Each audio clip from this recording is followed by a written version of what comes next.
భవిష్యత్ గ్యారెంటీ అని చెప్తున్నాడు. మా ప్రజలకే కార్యకర్తలకే గ్యారెంటీ లేదు. భవిష్యత్ గ్యారెంటీ ఏమి ఇస్తాడు? ప్రజలు మాకు ఒక దళిత. ఈ రోజు చరిత్రలోనే ఒక బ్లాక్ డే. ఎందుకంటే మడకశిర ప్రాంత ప్రజలు అమాయకులు. మడకశిర ప్రాంత ప్రజలు తెలుగుదేశం పార్టీని నమ్ముకొని బతుకుతున్నటువంటి తెలుగుదేశం ప్రజానికానికి ఈ రోజు చంద్రబాబు నాయుడు నమ్మించి గొంతుకొచ్చినాడు. దీనికంటే నువ్వు పిలిపించి ఈరన్నని మడకశిర ప్రజలు పిలిపించి ఇంత విషం బట్టలిచ్చి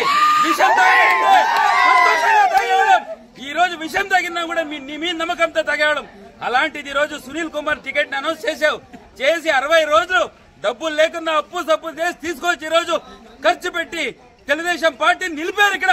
అది కూడా గుర్తు చేసుకోండి. నాన్ లోకల్ ఆ వ్యక్తి గురించి మొత్తం డిస్ట్రిక్టే బయట పెట్టింది ఆ వ్యక్తిని.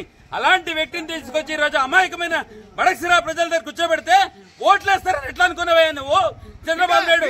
ఇదే లోకేష్ శంకర్రావు ప్రోగ్రామ్ వస్తే ఇక్కడున్న లోకల్ లీడర్ ఎవరు నీ సపోర్ట్ చేయలేదు. ఆ రోజు చేసింది మేము. ఈ 2 వర్గం చేసాం. ఏం చేసావు? అందరు గుండెల మీద చేసి ప్రమాణం చేయించావు. నీతి లేదా నీకు? గుండెల మీద చేసి ప్రమాణం చేయించిన తమ్ముడిని గెలిపించమంటే నమ్మినావు. ఈ రోజు నమ్మించి గొంతుకోసావు. పాసార్థికి వార్నింగ్ ఇస్తాను. పాసార్థి టికెట్ వచ్చి 60 రోజులైంది. ఒక్క రోజు కూడా క్యాన్వాస్ కి రాలేదు. ఇప్పుడు ఎట్లా? Hit TV presents like, share, comment.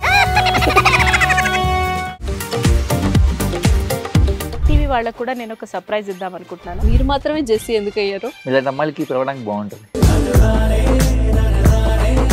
Chandu సాయికి like you and have a జనాలకి ఒక పేరు నచ్చిందంటే దీనికి ఒక ప్రాసెస్ ఉంటుంది. ఎందుకు ప్రాసెస్? డైరెక్ట్‌గా వెళ్ళిపోదాం. ఏదైనా ఒకటి మర్చిపోయినావా నువ్వు? మర్చిపోయినా మేడం. ఏం మర్చిపోయావు? నా గుండె.